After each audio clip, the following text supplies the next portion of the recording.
Hello everyone, my name is Daniel, and I work as an accountant in Denver. I'm divorced, but my 9-year daughter is the most important person in my life. I've got a story for you about the night I became the father she needed me to be. The hotel lamp flickered when I picked up the phone. Her voice was cracked glass. Daddy Ryan hit me again. He said, if I tell you, he'll hurt you too. 9 years old. I stopped breathing. No panic, just stillness. The kind that comes before a fire. I asked where Mommy was. In the kitchen. She's not listening. I kept my voice level calm, not because I was, but because she needed it. Okay, baby, I'm coming home right now. Stay in your room. Lock the door. Don't come out until I say. She sniffled, whispered something I couldn't hear. Then the line went dead. I called my ex-wife Megan. She answered on the 4th ring, already annoyed. She's a liar. She hates Ryan. He'd never hurt her. In the background, his voice loud slurred. Tell her daddy, he's next. Then a crash and silence. I didn't argue, didn't scream. I opened my laptop, booked the next flight, and started packing one shirt at a time. My ex-wife's name is Megan. She was skilled at pretending. Pretending she was the responsible one. Pretending I was unstable. Pretending her new boyfriend deserved a second chance. What she didn't know was, I knew how to listen to silence. I'd been trained in it, and I'd heard something. New in my daughter's voice tonight. Not fear, but resignation, like she'd tried before, and no one came. That was the part that hollowed me out. I remembered last Christmas. The bruise on her collarbone, she said, came from the dog jumping, the missing report card, the anxious blinking. All of it came rushing back like a film I hadn't known I was watching. I'd missed it. I'd trusted Megan to be a mother. Turns out she'd just been an alibi. I didn't go home right away, not directly. Instead, I drove into town, checked into a small roadside motel.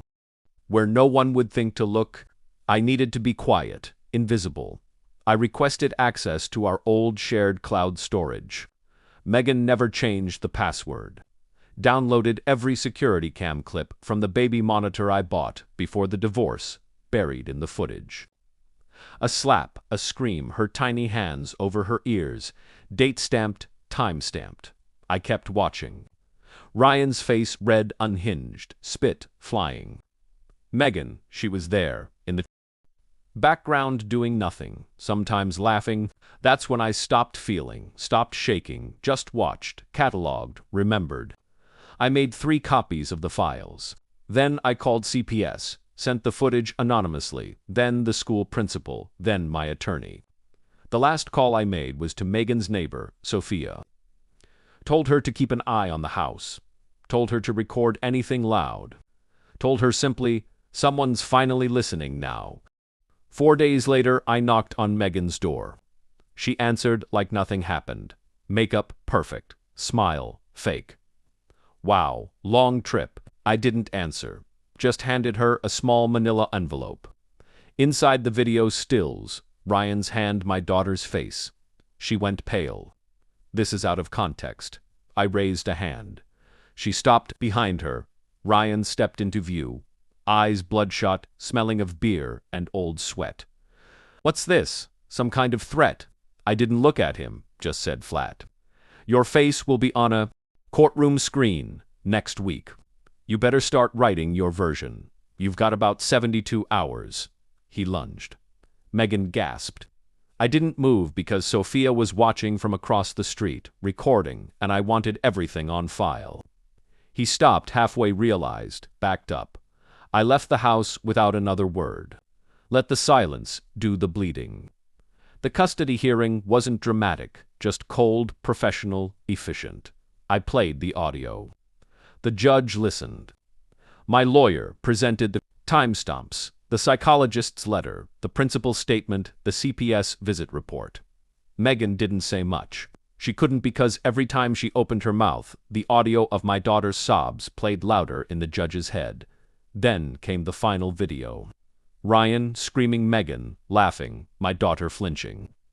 The room stayed quiet long after it ended. Do you have anything to say, Mr. Cross? The judge asked. I looked at Megan. Not with rage, with precision. No, the footage speaks louder than she ever did. Megan cried for the first time, but not for my daughter, for herself. I didn't hug my daughter when I picked her up. I knelt, held her face in my hands, checked her eyes. She looked tired, but not broken. She whispered, "Are you staying?" I nodded once, not because I wanted to be a savior, but because I should have been here sooner.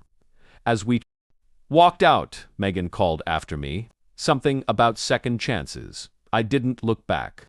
Because when you hear your daughter cry through a phone and no one else is listening, you stop asking for permission. You start keeping receipts, and you never leave the door unlocked again.